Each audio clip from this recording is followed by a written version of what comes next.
Hello students, today we are starting our next chapter from class 8th science, that is microorganisms, friend and foe. Microorganisms का मतलब है सूक्ष्म जीव या सूक्ष्म जीवाणु कह सकते हैं. फ्रेंड दोस्त है या दुश्मन है. You have seen several kinds of plants and animals. आपने बहुत तरह के पेड़ और जानवर देखे हैं. However, there are other living organisms around us which are normally cannot see. हमारे चारों तरफ बहुत सारे जीवित जीवाणु हैं जिन्हें हम देख नहीं सकते. These are called microorganisms और microbes. इन्हें हम सूक्ष्म जीवाणु कहते हैं या माइक्रोब्स कहा जाता है या माइक्रोऑर्गेनिजम्स कहते हैं.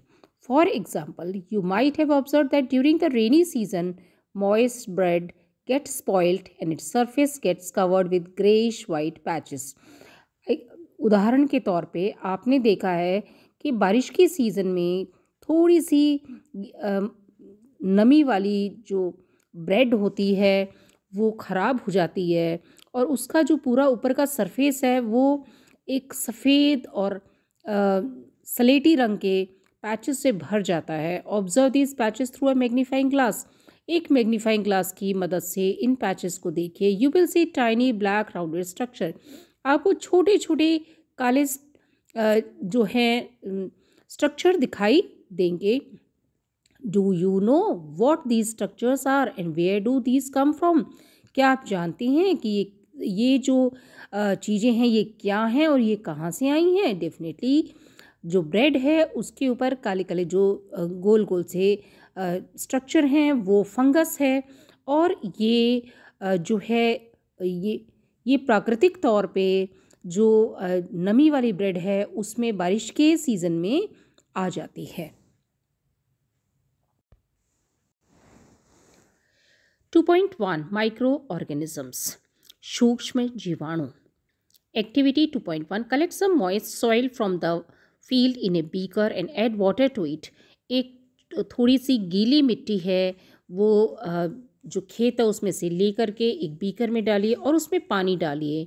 After the soil particles have settled down observe a drop of water from the beaker under a microscope. जब मिट्टी के जो टुकड़े हैं या जो मिट्टी के पार्टिकल्स हैं वो नीचे जब सेटल हो जाएं उसमें से एक पानी ऊपर से लेकर के उस बीकर में से आप माइक्रोस्कोप के नीचे देखिए. What do you see. आपको क्या दिखाई देता है. Activity 2 take a few drops of water from a pond. एक तालाब में से कुछ बूंदे पानी के लीजिए. उन्हें spread on a glass slide and observe through a microscope. उन्हें एक ग्लास की स्लाइड पे फैला दीजिए और माइक्रोस्कोप के माध्यम से देखिए. Do you find tiny organisms moving around. क्या आप छोटे छोटे जो जीवाणु हैं उन्हें घूमते हुए देखते हैं. These observations show that water and soil are full of tiny organisms. ये सब दिखाता है कि पानी में और मिट्टी के अंदर बहुत सारे छोटे छोटे जीवाणु हैं. Though not all of them fall into the category of microbes. हालांकि इनमें से बहुत सारे हैं वो रोगाणुओं की कैटेगरी में नहीं आते हैं, उनकी कैटेगरी में नहीं आते हैं. These microorganisms और microbes are so small in size that they cannot be seen with the unaided eye. ये सूक्ष्म जीवाणु या रोगाणु हैं. ये बहुत छोटे होते हैं और इन्हें हम बिना आँखों से नहीं देख सकते हैं. हमें माइक्रोस्कोप की मदद लेनी होती है. Some of these such as fungi that grow on bread can be seen with a magnifying glass. कुछ हैं जो जैसे फंगस वाले हैं वो जो ब्रेड पे बढ़ते हैं उन्हें हम मैग्नीफाइंग ग्लास की मदद से देख सकते हैं. यानी कि उससे उनकी जो लंबाई चौड़ाई सब थोड़ी बड़ी हो जाएगी मैग्नीफाइंग ग्लास से, फिर हम उन्हें देख सकेंगे. Otherwise can not be seen without the help of a microscope. एक सिर्फ फंगस है जो ब्रेड पे ग्रो करती है उसे मैग्नीफाइंग ग्लास की मदद से देखा जा सकता है. बाकी के जो हैं सूक्ष्म जीव उन्हें माइक्रोस्कोप की मदद से ही देखना पड़ेगा. That is why these are called micro organisms और माइक्रोब्स, तभी इन्हें हम सूक्ष्म जीव कहते हैं या रोगाणु कहते हैं। Micro organisms are classified into 4 major groups. सूक्ष्म जीवों को 4 ग्रुप में बांटा गया है। These groups are bacteria, fungi, protozoa and some algae. ये जो 4 सूक्ष्म जीवों को 4 ग्रुप में बांटा गया है और ये हैं बैक्टीरिया, फंगाई, प्रोटोजोआ और algae. Some of these common micro organisms are shown in figure 2.1 to 2.4। इनमें से कुछ जो हैं वो फिगर 2.1 से लेके 2.4 तक दिखाई दे रहे हैं। अभी हम देखते हैं। फिगर 2.1 में बैक्टीरिया दिखाई दे रहे हैं जो माइक्रोस्कोप में हमें दिखते हैं। फिगर 2.2 में एल्गे है, क्लेमाइडोमोनास एंड स्पाइरोगारा, जिसे हम माइक्रोस्कोप में देखते हैं। और फिगर 2.3 में है प्रोटोजोआ, जिसमें अमीबा और पैरामीशियम है। ये भी हमें आँखों से नज़र नहीं आते, इन्हें भी हमें माइक्रोस्कोप में ही देखना पड़ता है। फिगर 2.4 में है fungi, bread mould, Penicillium and Aspergillus. Bread mould जो कि ब्रेड पे काले काले जो छोटे छोटे उगते हैं, जिन्हें हम मैग्नीफाइंग ग्लास की मदद से देख सकते हैं। पेनिसिलियम भी एक फंगस है और एस्परजिलस भी एक फंगस है। Viruses are also microscopic but are different from other micro organisms. जो वायरस होते हैं या जिन्हें हम विषाणु कहते हैं वो भी बहुत छोटे होते हैं, माइक्रोस्कोप की मदद से ही दिखते हैं, लेकिन ये बाकी माइक्रो ऑर्गेनिजम्स या सूक्ष्म जीवों से अलग होते हैं। They however reproduce only inside the cell of the host organism which may be a bacterium, plant और एनिमल। जो वायरसेस या विषाणु होते हैं वो जो है दूसरे ऑर्गेनिज्म यानी कि दूसरे जीव, जैसे चाहे बैक्टीरिया हो, प्लांट हो, एनिमल हो, पेड़ हो या जानवर हो, यानी कि जो विषाणु हैं ये अब नई जनरेशन पैदा करते हैं या अपनी रिप्रोड्यूस करते हैं, उसके लिए इन्हें दूसरे जीवाणु की ज़रूरत पड़ती है। और वो एक बैक्टीरिया भी हो सकता है, वो एक पेड़ भी हो सकता है, वो एक जानवर भी हो सकता है। Some of the viruses are shown in figure 2.5। कुछ जो वायरसेस हैं वो फिगर 2.5 में दिखाए गए हैं। ये फिगर 2.5 में दिखाए गए वायरसेस हैं, जो इसमें एक बैक्टीरियोफेज है और एक दूसरा आइकोसाहेड्रल वायरस की सिमेट्री का है। सो ये 2 तरह के वायरसेस दिखाए गए हैं इसके अंदर। Common elements like cold, influenza, flu and most coughs are caused by viruses. जो कुछ बीमारियां हैं जैसे जुकाम की बीमारी है, फ्लू की बीमारी और खांसी है, वो मोस्टली वायरस या विषाणुओं के द्वारा ही होती है। Serious disease like polio and chicken pox are also caused by viruses. कुछ बीमारियां जैसे पोलियो की बीमारी और चिकन पॉक्स है वो भी वायरसेस के द्वारा होती है। Diseases like dysentery and malaria are caused by protozoa. कुछ बीमारियां जैसे खूनी दस्त और मलेरिया है ये प्रोटोजोआ के माध्यम से। Whereas tuberculosis and typhoid are bacterial diseases.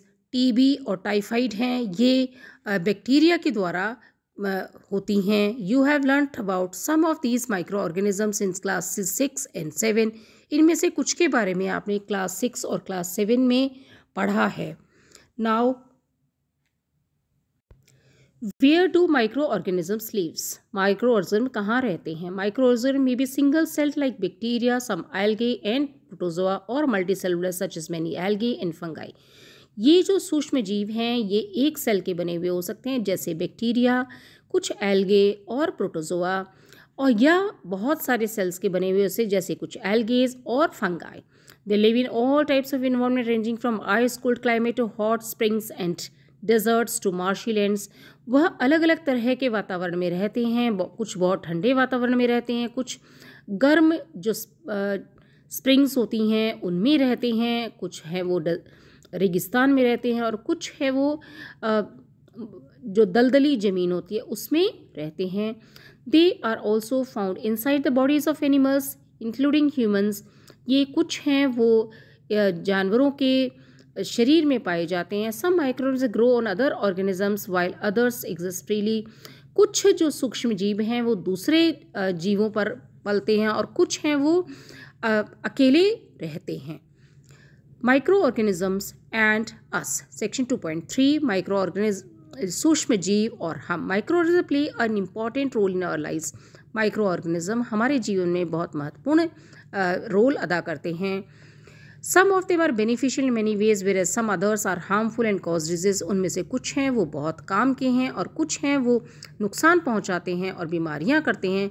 Let's study about them in detail. हमें उनके बारे में डिटेल में पढ़ना चाहिए। फ्रेंडली माइक्रो ऑर्गेनिज्म, सूक्ष्म जीव जो हमारे लिए दोस्त हैं। Micro organisms are used for various purposes. सूक्ष्म जीवों को हम बहुत सारे कामों में लेते हैं। They are used in the preparation of curd, bread and cake. उन्हें हम दही बनाने के लिए, ब्रेड बनाने के लिए और केक बनाने के लिए काम में लेते हैं। Micro organisms have been used for the production of alcohol since ages. बहुत सालों से सूक्ष्म जीव हैं, उनसे एल्कोहल बनाई जाती है। They are also used in cleaning up of the environment. वह हमारे वातावरण को शुद्ध करने में भी काम आते हैं। For example the organic waste, vegetable peels, remains of animals, feces, etc. are broken down into harmless and usable substances by bacteria. जैसे हम कुछ जो ऑर्गेनिक वेस्ट होता है, जो ख़राब चीज़ें होती हैं, जैसे कि सब्जियों के छिलके, जानवरों के बचे हुए हिस्से और जो है मलमूत्र त्याग करते हैं, उन सबको ये हार्मलेस चीज़ों में और काम की चीज़ों में तब्दील कर देते हैं bacteria. Recall that bacteria also used in the preparations of medicines. जो बैक्टीरिया हैं वो दवाइयों के बनाने में भी हेल्पफुल होते हैं। In agriculture they are used to increase soil fertility by fixing nitrogen.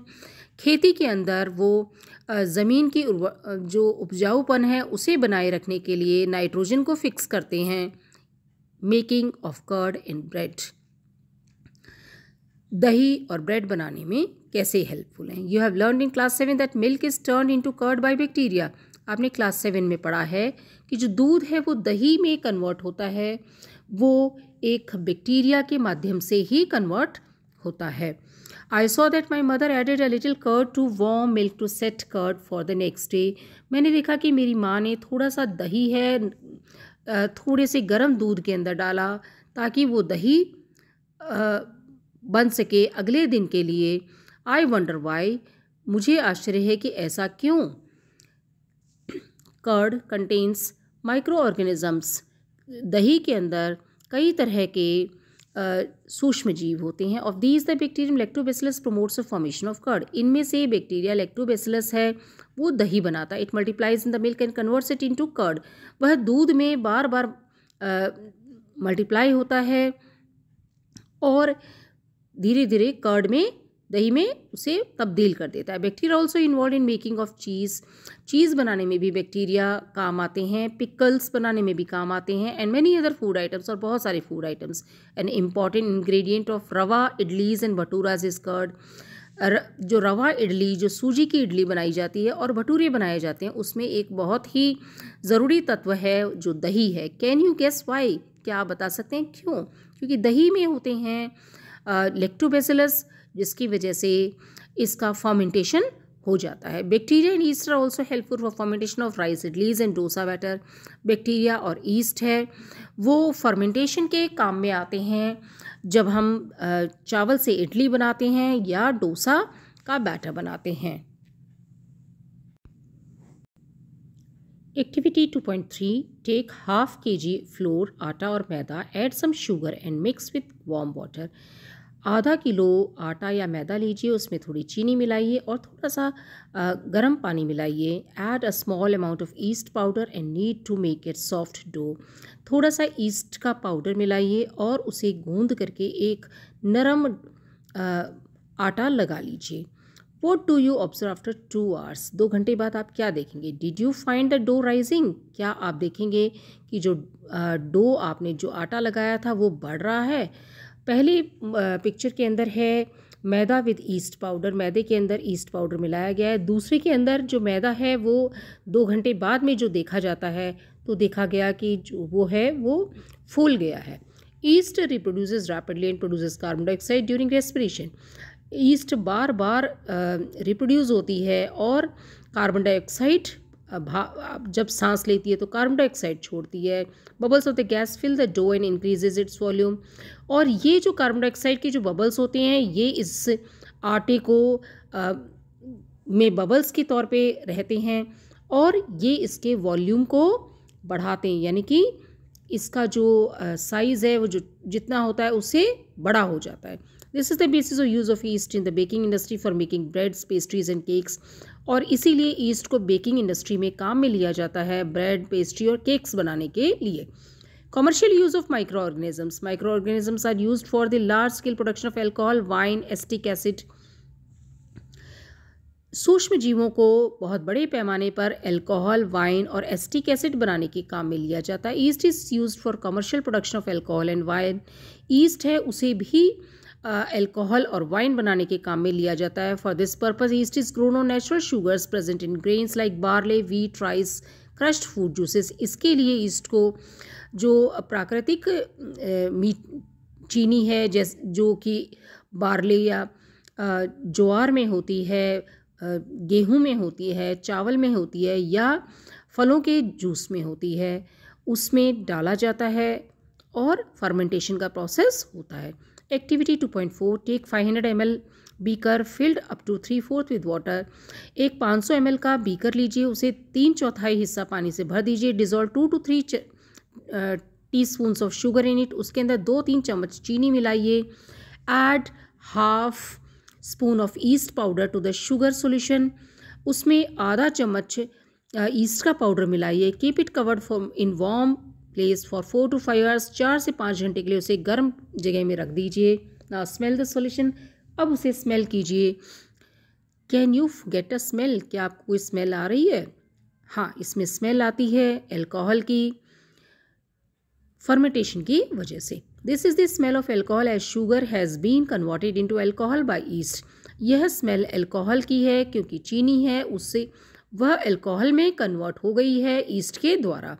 This process of conversion of sugar into alcohol is known as fermentation. यह प्रोसेस जिसमें चीनी है वो अल्कोहल में कन्वर्ट होती है उसे फर्मेंटेशन कहते हैं। Louis Pasteur discovered fermentation in 1857। Louis Pasteur ने फर्मेंटेशन को 1857 में बताया था। Medicinal use of micro organism. Whenever you fall ill the doctor may give you some antibiotic tablet.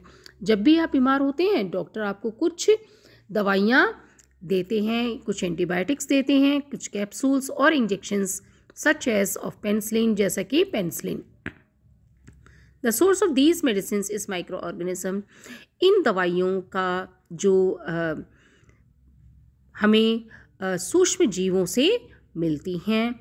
These medicine kills और stop the growth of the disease causing microorganism. ये दवाइयाँ बीमारी फैलाने वाले सूक्ष्म जीवों को या तो ख़त्म कर देते हैं या उनके बढ़ने को रोक देते हैं।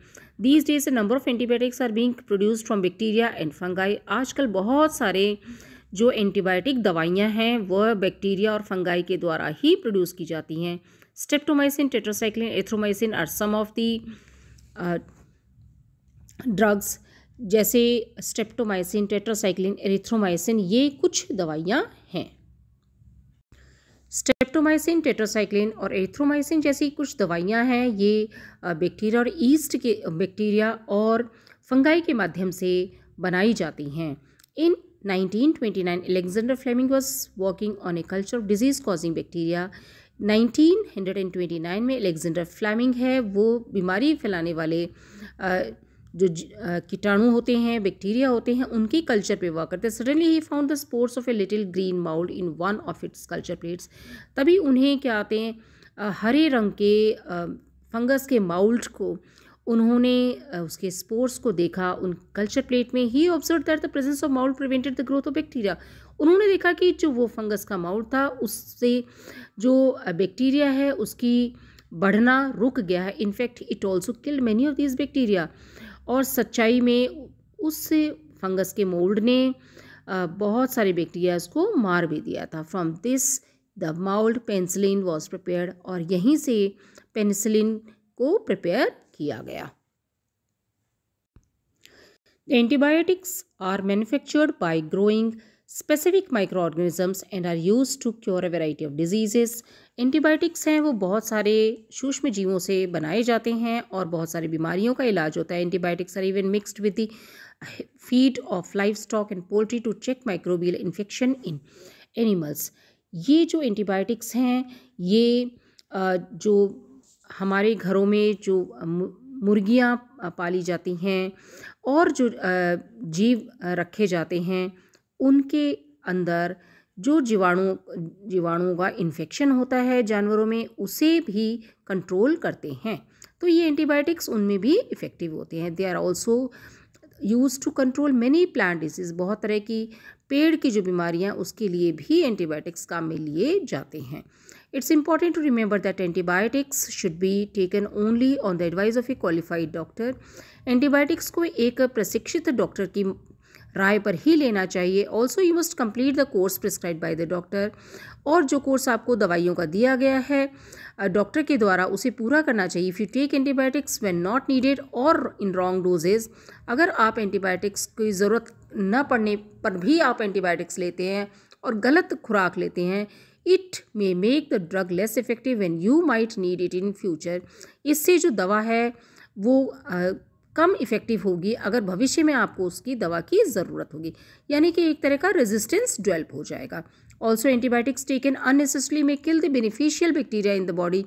और अगर हम एंटीबायोटिक्स को बेकार में ही यूज़ में करते रहेंगे तो हमारे शरीर के जो अच्छे वाले बैक्टीरिया होते हैं वो भी ख़त्म हो जाएंगे। Antibiotics however are not effective against cold and flu as these are caused by viruses. Antibiotics जुकाम के अंदर फ्लू में काम नहीं आते क्योंकि ये वायरस के द्वारा या विषाणुओं के द्वारा फैलाए जाते हैं। Vaccine, why are children infants given vaccinations. छोटे बच्चों में वैक्सीन क्यों दिए जाते हैं? When a disease carrying microbe enters our body, the body produces antibodies to fight the invader. जब भी कोई बीमारी पैदा करने वाले कीटाणु हमारे शरीर में प्रवेश करते हैं तो हमारा शरीर एंटीबॉडी प्रोड्यूस करता है उससे लड़ने के लिए। The body also remembers how to fight the microbes if it enters again. और हमारी शरीर याद रखता है कि उस माइक्रोब के अगेंस्ट कैसे लड़ना है जब वह दोबारा आएगा। If dead or weakened microbes are introduced into a healthy body, the body fights and kills the invading bacteria by producing suitable antibodies. जब मरे हुए या कमज़ोर माइक्रोब कीटाणु हमारे शरीर में स्वस्थ शरीर में प्रवेश कराए जाते हैं तो वो हमारी बॉडी के अंदर एंटीबॉडीज़ प्रोड्यूस करते हैं, और वो एंटीबॉडीज़ जब बैक्टीरिया हमारे शरीर में प्रवेश करने का प्रयास करता है तो उससे लड़ते हैं और उन्हें मार देते हैं। The antibodies remains in the body and we are protected. वो एंटीबॉडीज़ हमारे शरीर में रहती हैं और हमें प्रोटेक्ट करती रहती हैं। In your childhood, you must have been given injections to protect yourself against several diseases. बचपन में आपको इंजेक्शंस लगाए गए कई सारी बीमारियों से बचाने के लिए। Can you prepare a list of these diseases? क्या आप उन बीमारियों की लिस्ट बना सकते हैं? You may take help from your parents. आप अपने पेरेंट्स की मदद ले सकते हैं। जैसे बचपन के अंदर पोलियो है, मीज़ल्स है, डिफ्थीरिया है, काली खांसी है, टेटनस है, और जो है मम्स है और चिकन पॉक्स है, इन सब के वैक्सीन लगाए जाते हैं। रुबेला है, इसका भी वैक्सीन लगाया जाता है और ये हमें इन बीमारियों से बचाते हैं। It is essential to protect all children against these diseases. सभी बच्चों को इन बीमारियों से बचाना आवश्यक है। Necessary vaccines are available in the nearby hospitals. ज़रूरी वैक्सीन है वो पास के अस्पताल में मिल जाते हैं। You might have seen the advertisement on TV and newspapers regarding protection of children against polio under the pulse polio programme. आपने टीवी न्यूज़पेपर में विज्ञापन देखे होंगे। छोटे बच्चों को पोलियो से बचाने के लिए पल्स पोलियो प्रोग्राम चलाया जाता है। Pulse polio drops given to children are actually a vaccine. Polio की ड्रॉप्स या बूंदें जो बच्चों को पिलाई जाती है वह एक तरह का वैक्सीन होता है। A worldwide campaign against smallpox has finally led to its eradication from most parts of the world. जो एक कैंपेन चलाया गया था पूरी दुनिया में स्मॉल पॉक्स को जड़ से हटाने के लिए, और पूरे दुनिया के अंदर स्मॉल पॉक्स है वो इराडिकेट हो चुकी है, यानी ख़त्म हो चुकी है। These days vaccines are made on a large scale from micro organisms to protect humans and other animals from several diseases. आजकल वैक्सीन्स हैं बड़े पैमाने पर माइक्रो ऑर्गेनिजम्स या सूक्ष्म जीवों से बनाए जाते हैं ताकि इंसान और जानवरों को बीमारियों से बचाया जा सके। Edward Jenner discovered the vaccine for smallpox in 1798। Edward Jenner ने वैक्सीन बनाया था स्मॉल पॉक्स के अगेंस्ट 1798 के अंदर। इंक्रीजिंग सॉइल फर्टिलिटी, मिट्टी की उपजाऊपन को बढ़ाने के लिए। Some bacteria are able to fix nitrogen from the atmosphere to enrich the soil with nitrogen and increases its fertility. कुछ बैक्टीरिया जो नाइट्रोजन होता है जो आसमान में मिलता है उसे मिट्टी के अंदर फिक्स करते हैं और मिट्टी का उपजाऊपन को बढ़ाते हैं। These microbes are commonly called biological nitrogen fixer. इन जीवाणुओं को हम बायोलॉजिकल नाइट्रोजन फिक्सर्स भी कहते हैं। ये फिगर 2.7 में नाइट्रोजन फिक्सिंग साइनोबैक्टीरिया दिखाए गए हैं जो ब्लू ग्रीन एल्गे भी जिन्हें हम कहते हैं। क्लीनिंग द इन्वायरमेंट, हमारे जो है आसपास का जो माहौल है उसे साफ करना। Paheli and Boojho had observe the school gardener making manure. Paheli और बोजो ने जो स्कूल के अंदर जो गार्डनर है या जो पौधे उगाता है उसे खाद बनाते हुए देखा। Along with their friends, they collected waste of plants, vegetables and fruits from nearby houses and gardens. अपने दोस्तों की मदद से उन्होंने ख़राब चीज़ें पेड़ पौधों की, सब्जियों की और जो फल होते हैं उन्हें आसपास के घरों से और गार्डन से इकट्ठा किया। They put them in a pit meant for waste disposal. उन्होंने उसे एक खड्डे में डाल दिया जहाँ पे कचरा डालना था। After some time it decomposed and converted to manure. कुछ समय बाद में वह गल के खाद में कन्वर्ट हो गए। बोजो एंड पहेली wanted to know how this had happened. बोजो और पहेली जानना चाहते थे कि ये कैसे हुआ। एक्टिविटी 2.5 एक्टिविटी 2.5 क्या कहती है? Take 2 pots and fill each pot half with soil. 2 pot लीजिए और उन्हें आधा मिट्टी से भर दीजिए। Mark them A and B, उन्हें ए और बी मार्क कर दीजिए। Put plant waste in pot A and things like polythene bags, empty glass bottles and broken plastic toys in pot B. Pot A के अंदर पेड़ पौधों से प्राप्त जो वेस्ट होता है या उसे डालें, और पॉट बी के अंदर पॉलीथीन के बैग्स, खाली ग्लास की बॉटल्स और टूटे हुए प्लास्टिक के खिलौने डालें। पुट द पॉट्स असाइड, उन पॉट ए और पॉट बी को एक तरफ रख दीजिए। Observe them after 3 to 4 weeks, 3 से 4 हफ्ते बाद उन्हें देखिए। Do you find any difference in the content of the 2 pots? क्या आपको उन दोनों पॉट्स में कुछ अंतर नजर आता है? If so what is the difference? अगर है तो क्या फ़र्क है? You will find that plant waste in pot A has been decomposed. आप देखेंगे कि प्लांट वेस्ट जो पॉट ए में डाला गया था वह गल चुका है। How did this happen? ये कैसे हुआ? The plant waste has been converted into manure by the action of microbes. जीवाणुओं की मदद से जो है पेड़ों की वेस्ट है वो खाद में तब्दील हो गई है। The nutrient release in the process can be used by the plants again, और जो न्यूट्रिएंट इससे निकले हैं उन्हें पेड़ काम में ले सकते हैं। Did you notice that in pot B the polythene bags, empty glass bottles and broken toys did not undergo any such change? Pot B के अंदर पॉलीथीन के बैग, खाली ग्लास की बॉटल्स और टूटे हुए खिलौनों में कोई बदलाव नहीं आया। The microbes could not act on them and convert them into manure. जो जीवाणु है वो उन पे नहीं काम कर पाए और उन्हें खाद में नहीं तब्दील कर पाए। You often see large amount of dead organic matter in the form of decaying plants and sometimes dead animals on the ground. आप देखते हैं कि बहुत सारे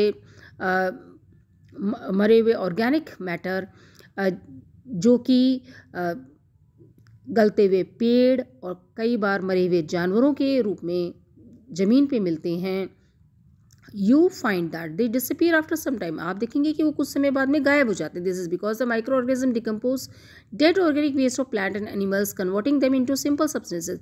यह इसलिए कि सूक्ष्म जीव हैं वह उस मरे हुए ऑर्गेनिक वेस्ट जो होता है पेड़ों का और जानवरों का, उसे तब्दील कर देते हैं छोटी छोटी खाद के अंदर।